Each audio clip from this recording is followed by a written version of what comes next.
petit. Alors, Mephisto, ça fait longtemps qu'on t'avait pas vu en vidéo. Comment tu vas? Bonjour et bienvenue pour cette nouvelle vidéo. Je viens vous parler aujourd'hui de quelque chose dont on parle depuis un petit bout de temps.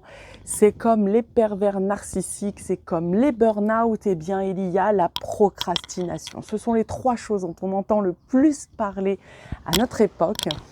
Et la procrastination, pour moi, c'est quelque chose que je ne vois absolument pas comme les autres.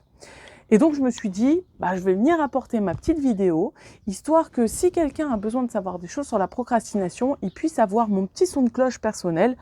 Et toujours dans le même but, peut-être que ça pourra aider cette personne. Procrastination, c'est un mot qui vient du latin crastinus, voulant dire demain. Remettre à demain. Systématiquement remettre à demain.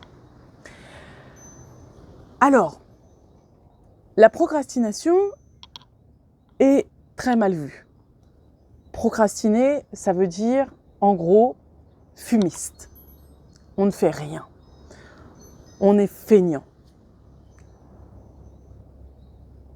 Généralement, on va dire que c'est même des personnes qui ne sont pas courageuses. Ce sont des personnes qui sont molles, qui veulent rien faire, qui sont vraiment pas du tout motivées, ni motivantes. On va associer ces personnes à des personnes relativement négatives, parfois, pourquoi pas, pessimistes, etc. Et pour cause, en fait. J'ai pris quelques petites notes pour ne pas oublier certains mots parce que des fois, c'est ce que ça me fait. Je regarde les vidéos avant de les mettre en ligne et je me dis « Ah, j'ai oublié, c'est ce mot-là que je voulais mettre exactement !» Donc du coup, je me suis pris quelques notes pour ne pas en oublier. Donc, lorsqu'on va faire quelques petites recherches sur Internet et qu'on regarde ce qu'on pense, alors déjà, je voulais savoir si c'était une maladie. Mais non, la procrastination n'est pas vue comme une maladie, parce que ça pourrait, pourquoi pas. On sait juste que la plupart des psys et médecins voient la procrastination comme un ensemble de troubles. Et pour eux, en fait, les causes de la procrastination, ce sont entre autres, le manque d'assurance, la mauvaise estime de soi, la peur de l'échec, une concentration défaillante, etc. Et quand j'ai lu ça, je me suis dit, effectivement, moi, c'est que je suis complètement à côté de la plaque quand je pense à la procrastination. Parce que pour moi, ça, ce ne sont pas des causes, ce sont des conséquences de la procrastination. Qu'est-ce que la procrastination pour moi? Eh bien, c'est un moyen de défense du corps, un moyen de défense de l'esprit, un moyen de défense pour faire dire « Oh, là, il y a un problème. Il y a un problème, on va s'arrêter. On va arrêter de partir en sucette et de faire des trucs là qui n'ont aucun sens. On s'arrête. » Nous, on va le prendre comment? On va le prendre comme de la fainéantise, un manque de motivation, etc. Mais c'est plus fort que nous. On va procrastiner, on va remettre à demain la tâche qu'on nous avait demandée ou qu'on est censé faire. Par exemple, maman nous a appris que le ménage, ça se fait tous les samedis matins. Jusque-là, j'arrivais à tenir et puis maintenant, j'y arrive pas. On nous a dit qu'il fallait absolument être à cette date-là, qu'on avait une deadline pour rendre un examen, pour rendre quoi que ce soit à qui que ce soit, en fait, et on n'y arrive pas. On va le remettre à plus tard. On se dit, j'ai encore le temps. Au pire, je travaillerai toute la nuit la veille. Et puis, on continue comme ça à se dire, allez, je me prends du temps là parce que je le sens pas, parce que je suis pas bien, et on se cherche des excuses. En fait, on se dit, je mets ça à demain parce que. Et rien que le fait de se chercher une excuse, c'est parce que on va avoir cette peur du jugement d'autrui, parce que remettre à demain, c'est procrastiner, et qu'aujourd'hui, la procrastination, c'est vu comme une défaillance. Si tu procrastines, tu n'es pas quelqu'un de confiance. Enfin, on ne peut pas compter sur toi, tu ne vas pas pouvoir faire partie d'une équipe, etc. Donc, La procrastination, elle a ça de terrible, c'est que le corps et l'esprit vont dire « arrête-toi s'il te plaît ». Et que la société autour va dire « bouge-toi le cul s'il te plaît ». Alors, je trouve que c'est terrible parce que pour moi, effectivement, toutes ces causes en fait deviennent des conséquences. Comme je vous disais, le manque d'assurance, bah oui, au fur et à mesure, on va manquer d'assurance dans ce qu'on fait parce que bah on n'est peut-être pas sûr de savoir le faire correctement. Pour ce qui est de l'estime de soi, pareil, on va se remettre en cause parce qu'on va se dire ouais, mais peut-être en fait que non, je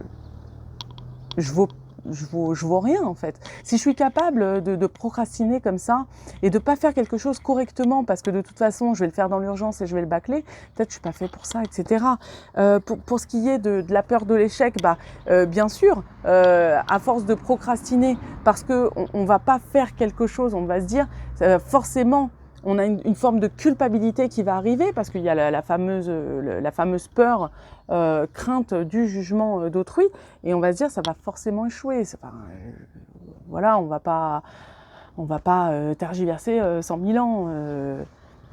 Je suis pas douée pour ça. Enfin voilà, j'arrive pas du tout à me concentrer sur le truc. C'est que forcément, à un moment donné, ça va partir en cacahuète. Et puis bon, et voilà. Et la personne en fait, elle s'enferme dans une espèce de négativité et de pessimisme, et elle se sent mal, Regardez autour de vous si vous avez des gens qui procrastinent et qui vous le disent, je procrastine, hein, voilà, donc je prends le temps de regarder Netflix, je prends le temps de faire des câlins au chat et de m'endormir parce que finalement bah, ça m'endort, alors du coup je me retrouve à faire une sieste. Regardez ces personnes qui disent non, j'en peux plus, je ne peux plus, je ne sais pas prendre mes rendez-vous au travail, je peux plus voir les gens. Il y a des personnes, par exemple, qui vont travailler dans le métier de la conduite, taxi, routier et tout, qui vont dire je commence à être angoissée d'être dans ma cabine ou sur mon siège. Les gens commencent étrangement à avoir peur des autres et aussi de leur métier et aussi des attentes. Et surtout, ceux qui sont à leur compte, alors eux, ils le vivent d'une manière hyper violente parce qu'en fait, ils mettent en péril leur chiffre d'affaires et donc leur pain quotidien parce que ils sont dans une phase où ils n'en peuvent plus. Alors parfois la procrastination, on va mélanger ça, le confondre avec le burn-out. Le burn-out qui est simplement un ras-le-bol, c'est on va dire ce qu'on appelait jadis la dépression. J'ai vu des collègues à moi dans les boulots que j'avais avant partir en dépression. Tout au début, hein, c'était dans début des années 2000, partaient en dépression, ils n'en pouvaient plus, ils étaient sucés jusqu'à la moelle. Il y en a qui revenaient, ça allait un peu mieux. Puis il y en a, on les a pas vus revenir, quoi. C'était vraiment terrible. Et au fur et à mesure, on a commencé à appeler ça le burn-out. Je suis arrêtée parce que je suis en burn-out. Et il y a plein de gens qui se sont dit, mais c'est un truc nouveau. Mais en fait, le burn-out, c'est pas nouveau, c'est juste en anglais maintenant. C'est tout. Le burn-out, c'est on n'en peut plus, on a tout cramé. On a brûlé la chandelle par les deux bouts et on nous a pressé, on nous a sucé, on a extrait absolument toute l'essence qu'on pouvait retirer. Et puis après, il ne reste plus qu'une espèce de masse informe, là, comme ça, qui sait plus qui elle est, qui sait plus ce qu'elle aime, qui qu'en peut plus de tout, qui n'arrive plus à gérer quoi que ce soit. Ben oui, parce qu'en fait, toutes ces personnes-là, elles ont été finalement utilisées, elles ont été employées, hein, la fameuse matière employable, et au bout d'un moment, on ne peut plus rien en extraire parce que chacun a ses limites. Il y en a, ce sont des bêtes de combat, et il y en a d'autres, non, ce sont des petits escargots qui aiment bien être tranquilles, comme ça, voilà. Et il n'y a absolument aucun jugement à porter, nous sommes des êtres humains. Alors là où je veux en venir par rapport à la procrastination, justement, c'est que déjà, ce n'est pas une maladie, mais selon moi, c'est un signe avant-coureur d'une future dépression, burn-out, ce que vous voulez. C'est un signe avant-coureur, c'est une diode qui s'allume et qui dit « Attention, là, tu es en train de faire un truc qui, clairement, ne te plaît pas. Tu n'es pas sur ta voie. » La procrastination, si vous regardez les gens qui souffrent de la procrastination, ils font des choses qui, selon eux, n'ont pas de sens. Ou parce qu'on leur a dit qu'il fallait travailler, ils ont trouvé un job. Et généralement, les personnes qui procrastinent, hein, ce sont des personnes qui sont en lien avec des attentes supérieures. Donc, avec un job qui soit employé, hein, qui soit à leur compte, et que ce soit libéral, tertiaire, machin... c'est la même pour tout le monde. On attend des choses d'eux au-dessus. Même si on est à notre compte, le client, par exemple, vous êtes, je sais pas, vous êtes graphiste et vous avez un client qui vous a demandé un logo, il vous a payé, il attend des choses de vous. Et du coup, en fait, c'est quelque chose qui se place au-dessus de vous. On attend de vous. Il y a une deadline, il y a quelque chose. Sauf qu'en fait, vous êtes en train de réaliser que c'est pas graphiste que vous vouliez faire, c'était artiste peintre. Et alors là, bah, vous vous sentez coincé dans quelque chose qui ne vous ressemble pas, tout ça, ça vous dépasse. Et puis, vous avez la personne qui est, on va dire, je ne sais pas, elle est hôte de caisse chez Monoprix, voilà. Et elle, son grand rêve, c'était d'être graphiste.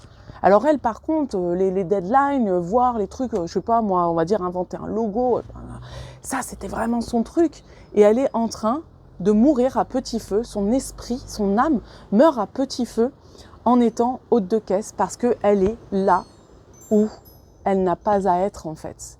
Elle a choisi ce travail-là parce qu'on l'a poussée, parce qu'on lui a dit qu'il fallait absolument avoir un travail et tout.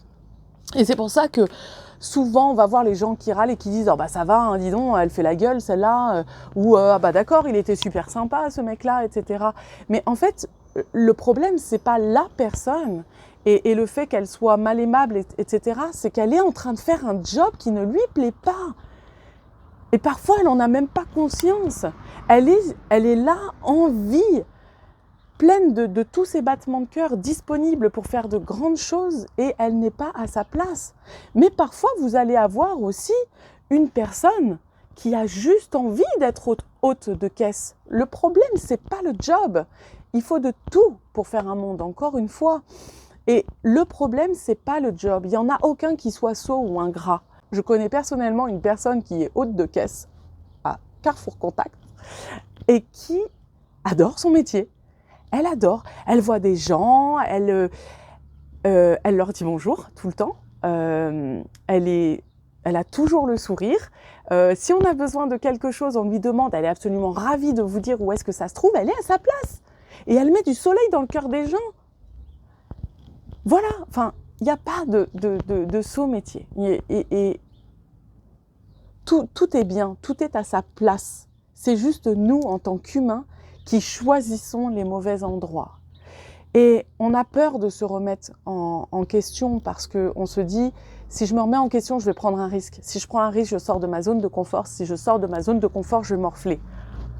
C'est pas faux. Il y en a pour qui ça fonctionne tout de suite. Et il y en a pour d'autres où c'est absolument terrible.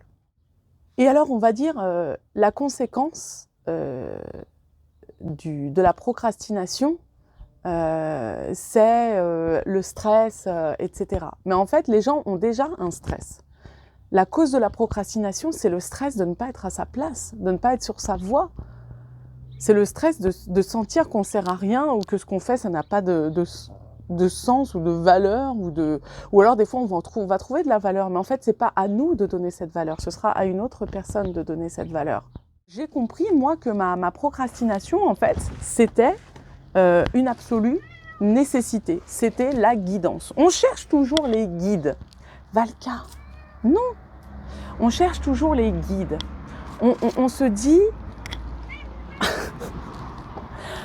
on se dit, je veux contacter mes guides, je veux qu'ils puissent me dire qui je suis, où vais-je, etc. Je veux que les guides me disent que... Mais les guides, ils sont d'abord à l'intérieur en vous. Les guides, c'est vos cellules. C'est tout ce petit monde qui vit sans vous, qui n'a pas besoin de vous pour vivre et qui fait tout ce qu'il a à faire, hein, qui digère, qui respire, c'est tout ce petit monde qui se connecte à votre esprit, qui dit on n'en peut plus. On n'en peut plus de se lever, j'en sais rien, moi, à 4 heures du mat pour aller décharger des palettes. C'est pas ça qu'on veut faire. Et puis, de l'autre côté, il y a une autre personne qui dit j'aimerais tellement trouver un boulot où je me lève à 4 heures. Voilà, moi, je suis prêt à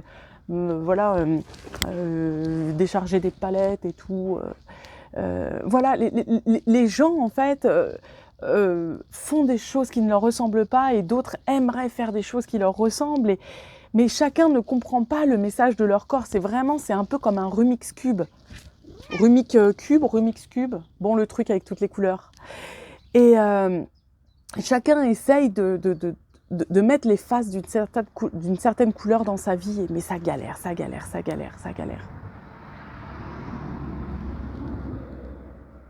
Simplement, pour pouvoir mettre les faces de toutes les couleurs, il faut se connecter à soi et écouter. Donc les médecins vont dire que la conséquence, c'est le stress. Mais en fait, pour moi, la cause, c'est un stress de ne pas être dans sa voie, de vivre une vie qui est complètement tout sauf humaine. On y reviendra. Et la conséquence, c'est un stress XXXXL avec tout à faire en urgence. Et quand vous faites tout dans l'urgence, ben forcément, vous prenez pas votre pied, vous perdez du temps, vous perdez de l'argent. Voilà. Du coup, là, c'est encore pire que tout. Donc, en fait, la procrastination, c'est un moment de repos. Sauf que nous, on va le prendre comme un moment de fainéantise et on va culpabiliser. Et on va se dire, ah, c'est pas bien. Là, franchement, j'ai procrastiné. J'avais fait en sorte de faire un planning relativement bien pour pouvoir m'en sortir. Et finalement, je me rends compte que non. En fait, j'arrive même pas à tenir mon planning. Moi, ça m'est arrivé, en fait, j'avais acheté un agenda, j'avais installé une application sur mon téléphone, j'avais tout fait. Je me suis dit, voilà, allez, vas-y, concentre-toi. Mais non, je n'y arrivais pas. Toutes les tâches du jour, je disais, bon, allez, hop, je les mets au jeudi.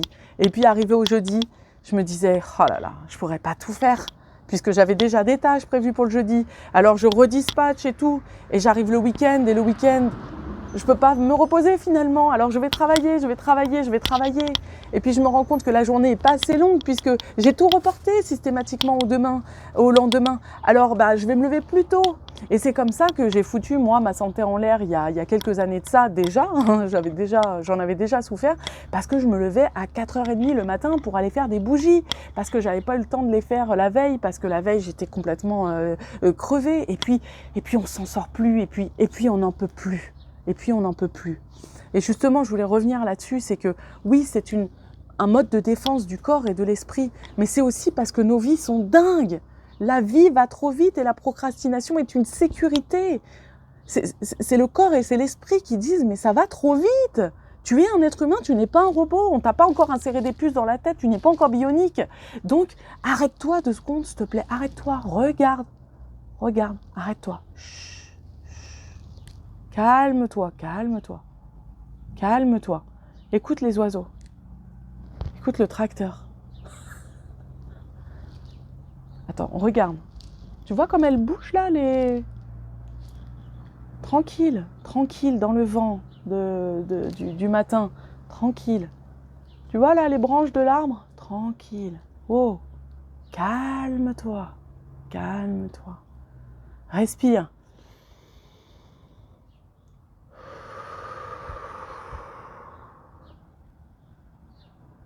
Ancre-toi là, dans ici et maintenant. Sens la planète qui est tranquillement en train de tourner sur elle-même, en train de tourner dans l'univers. Cool. Ok. Là, vous voyez, entre le débit de parole et le fait de se calmer, c'est ça la procrastination. Ça, c'était la vie. Bla bla bla bla bla bla bla bla bla bla. Et ensuite, la vie. Retour à la vie. Et c'est pas revenir aux origines ou ceci ou cela, vivre en hippie ou quoi que ce soit. Regardez autour de vous. La nature, elle n'a pas changé d'un iota. Cool. Les choses se font tranquillement, en fonction des saisons, en fonction du temps, en fonction de la température. Normalement, l'hiver, on est censé se lever avec le jour et se coucher avec le soleil. Là, à 6 heures du mat, on est déjà levé, on emmène les enfants, tout ça, machin, il fait froid et tout. Pour taper sur des ordinateurs, fabriquer des trucs, tac, tac, tac, tac, tac, la société, tac, tac, tac, tac, tac, la matière employable, allez, clac, clac, clac, clac, le fric, tout, voilà, c'est ça. Est-ce que vous voulez donner votre accord à ça? Moi, je me suis dit un jour, non, non, non, non, je refuse.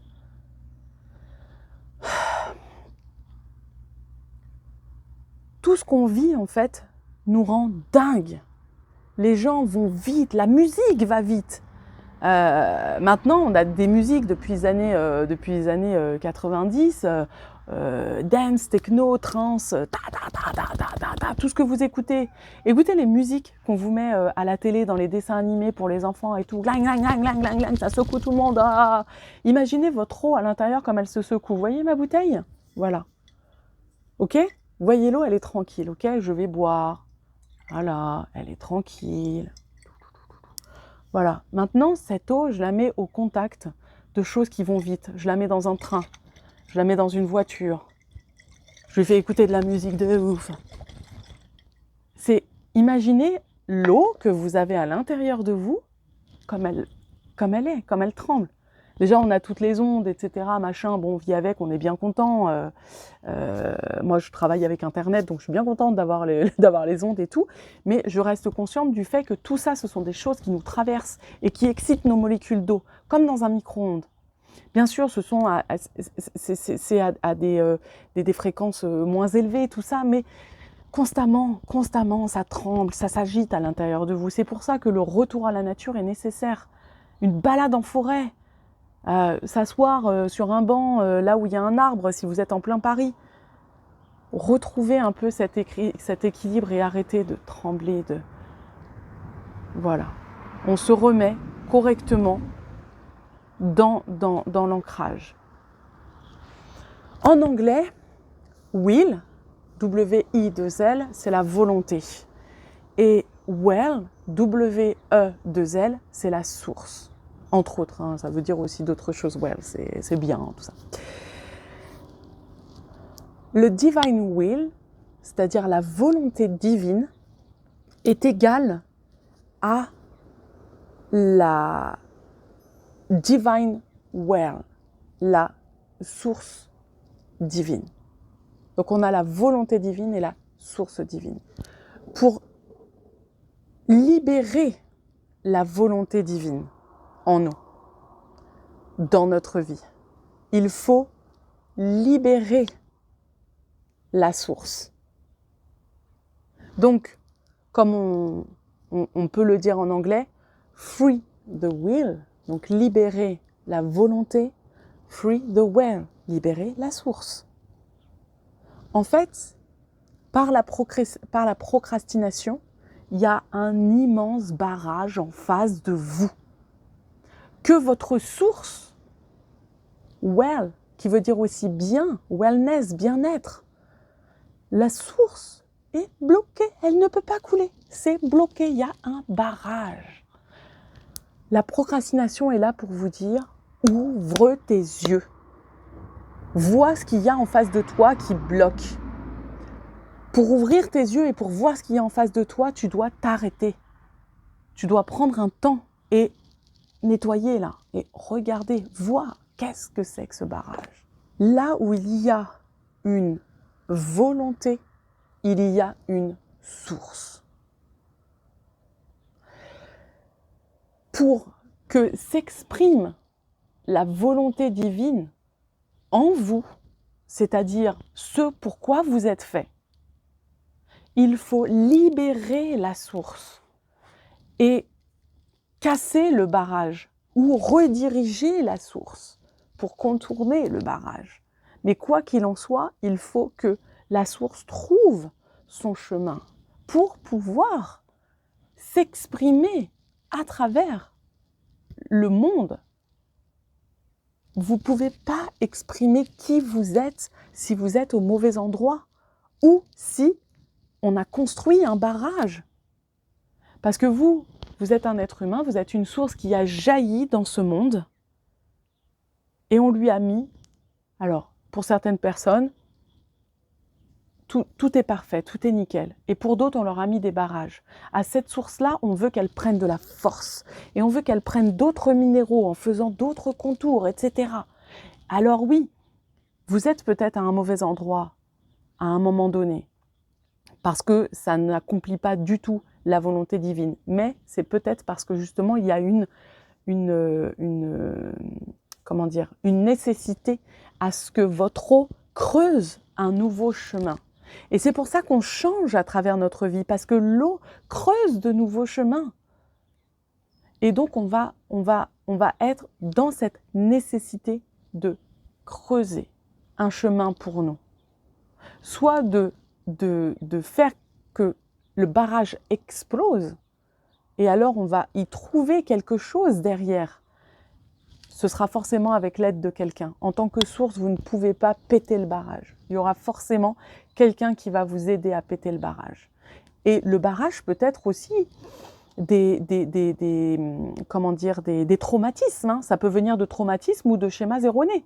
Donc il y aura quelqu'un qui va vous aider et qui va vous faire des déclics. Et le barrage va faire... Et vous allez enfin pouvoir couler vers l'avenir.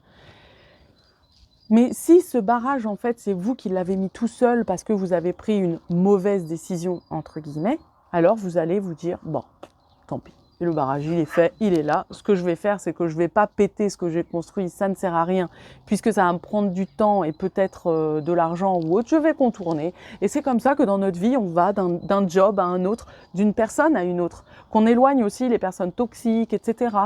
Tout est une question, en fait, de voyage de votre source. Si vous libérez la volonté et que donc vous libérez la source,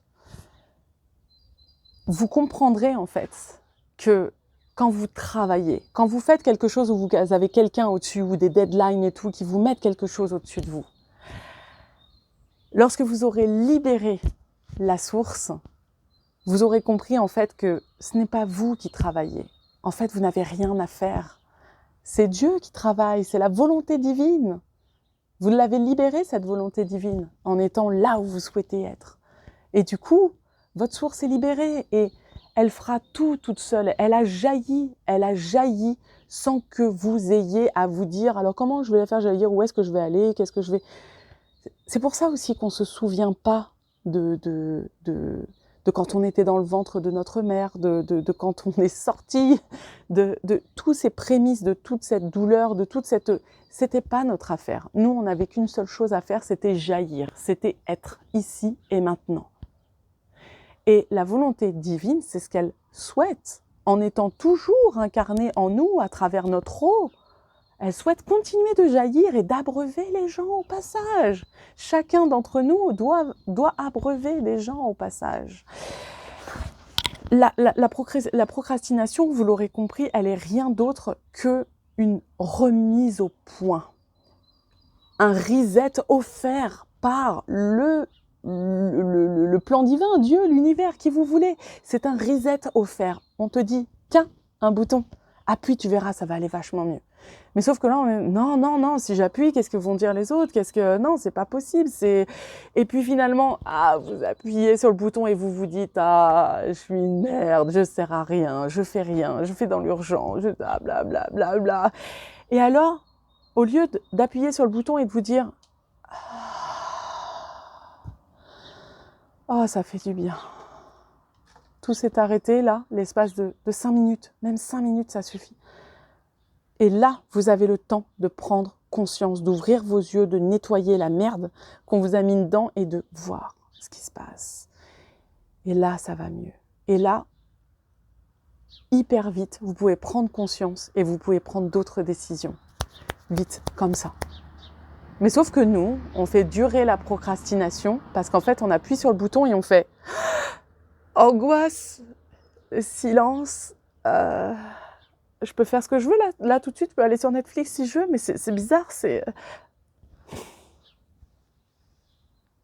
Il faut pas avoir peur de ce que l'univers vous présente. Parfois, il vous présente un truc qui est hyper angoissant et que les autres vont prendre comme ouais, de la fainéantise ou autre.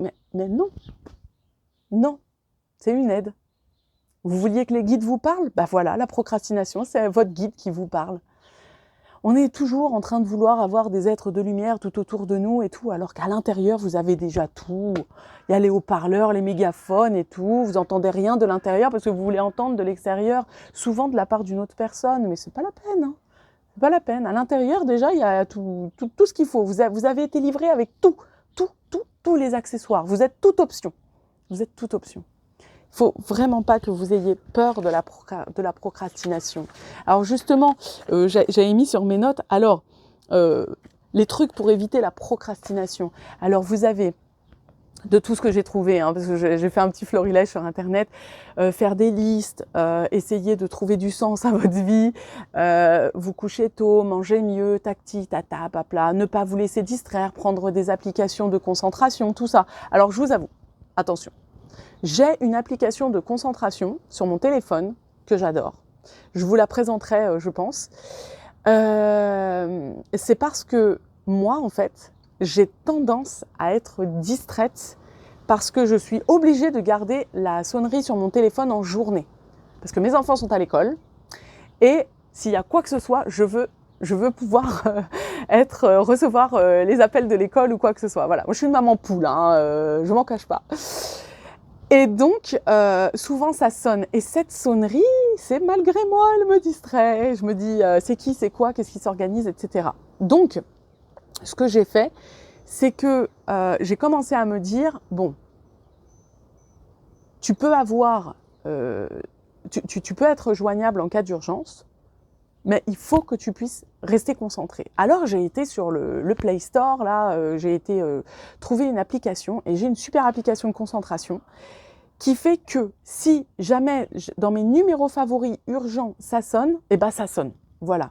Mais les autres, sourdine, ça tombera direct sur le répondeur. Pareil pour tout ce qui est, je sais pas moi, Facebook, Instagram, tout ça, je ne recevrai aucun message. Je ne verrai même pas l'icône, il n'y aura rien. Et si je vais ouvrir mon téléphone, il me dit « Oh, retourne au travail, qu'est-ce que tu fais ?» C'est génial, c'est génial. Et du coup, cette application m'aide à être bien concentrée quand je suis en train d'écrire, quand je suis en train de tourner une formation ou autre. Voilà, ça me permet vraiment d'être concentrée. Donc oui, il se peut bien sûr que parfois on ait besoin d'accessoires, mais attention, là c'est pas de la procrastination, c'est de la distraction. Mais on va vous dire que la distraction fait partie de la procrastination. Je pense qu'il ne faut pas tout mélanger. La distraction, c'est souvent parce qu'on attend quelque chose d'autre à côté.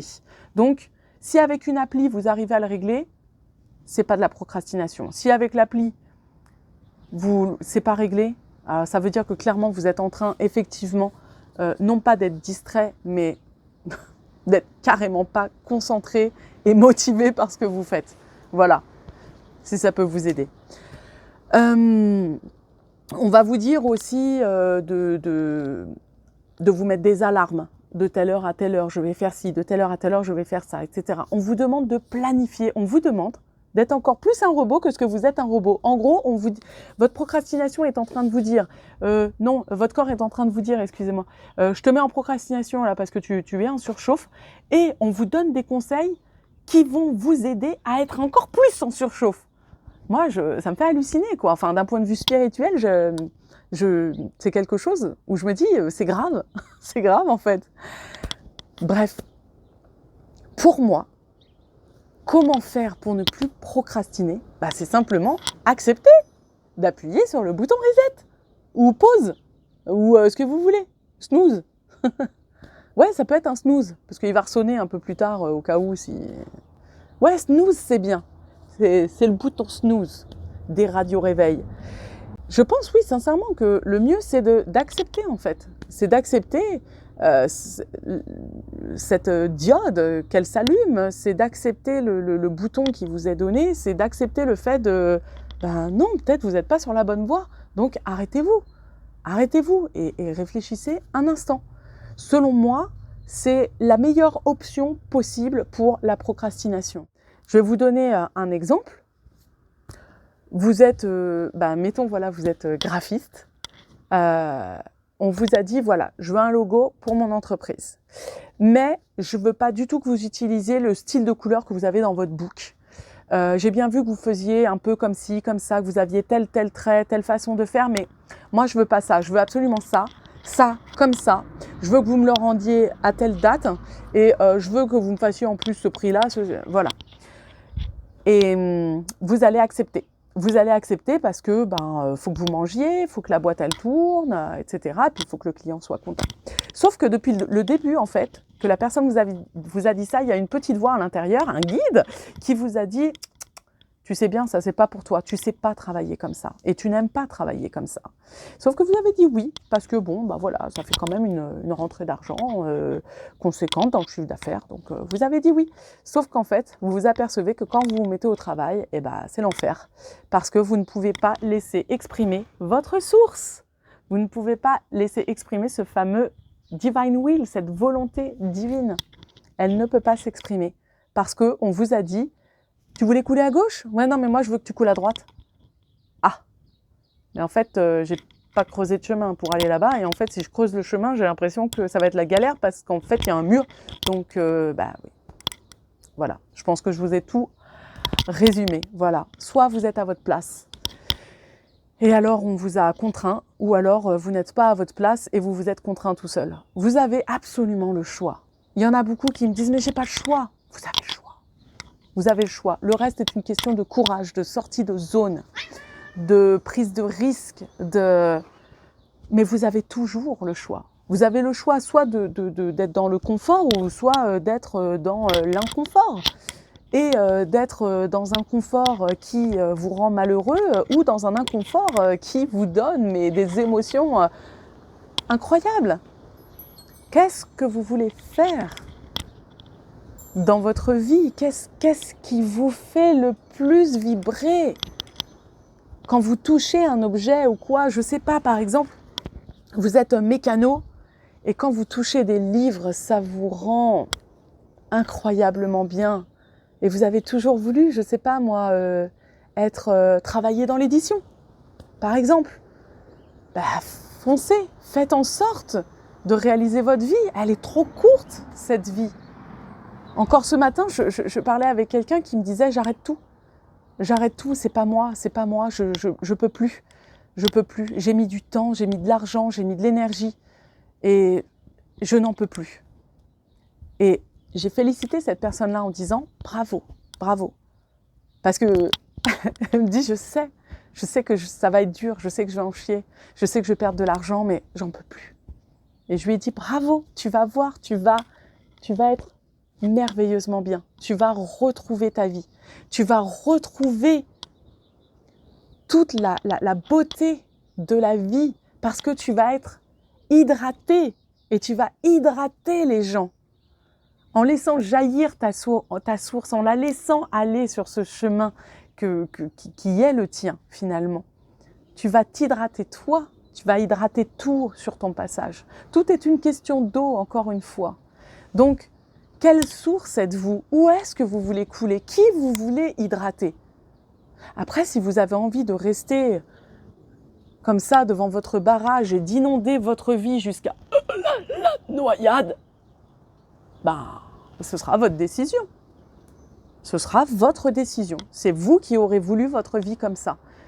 Il n'y a personne qui peut contrôler ou diriger votre vie. On a toujours le choix. Par exemple, un samouraï, quand il s'est fait prisonnier et tout, il a le choix soit de continuer de vivre et en étant prisonnier et peut-être exécuté plus tard, ou de se faire seppuku, de se planter lui-même le sabre dans le cœur et de cesser là.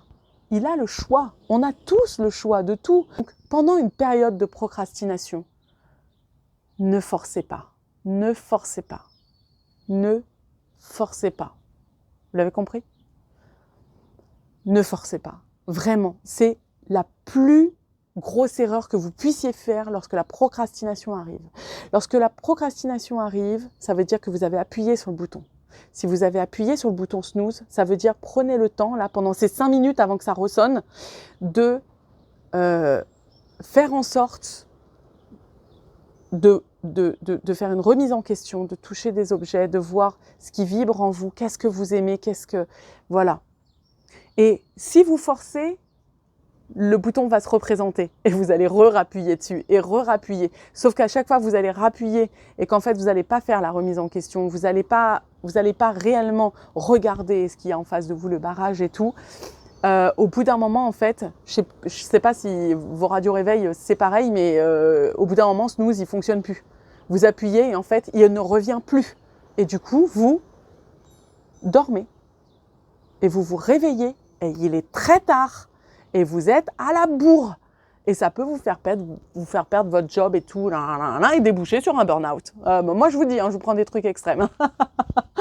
Donc, voilà pour la procrastination. Mettez à bon escient ce bouton snooze, s'il vous plaît, et faites en sorte vraiment d'avoir en vous l'image d'une source qui a jailli du sol et qui ne demande qu'à hydrater le monde. Qui ne demande qu'à chanter. Vous êtes une source qui ne demande qu'à chanter à travers la forêt, à travers les montagnes, qui ne demande qu'à rejoindre ce grand océan de la vie. Prenez soin de vous, acceptez la procrastination et ne l'acceptez pas dans votre vie comme juste un état de fait, ouais, je procrastine. Non. Quand vous dites le mot procrastination, prenez-le au sérieux. C'est un mot sacré. Et juste pour finir, il y a un saint chrétien qu'on utilise énormément dans les périodes de procrastination pour justement aider à la guidance.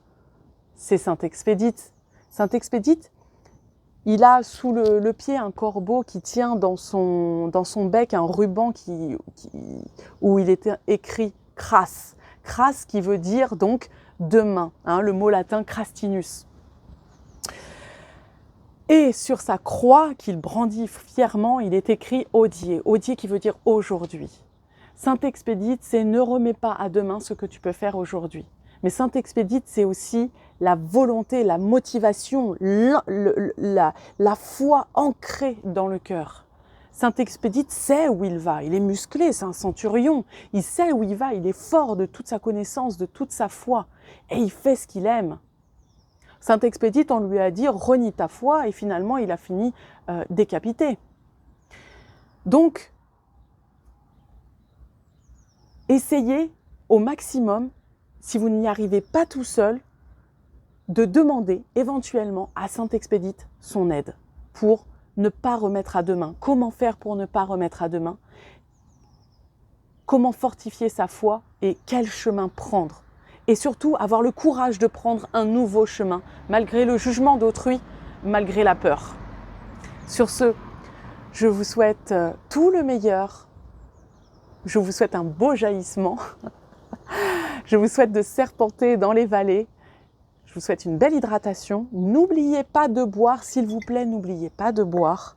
Plus vous serez hydraté, moins vous serez fatigué, plus vous saurez où vous irez. Je vous embrasse et je vous dis à bientôt pour une prochaine vidéo. Ciao, ciao!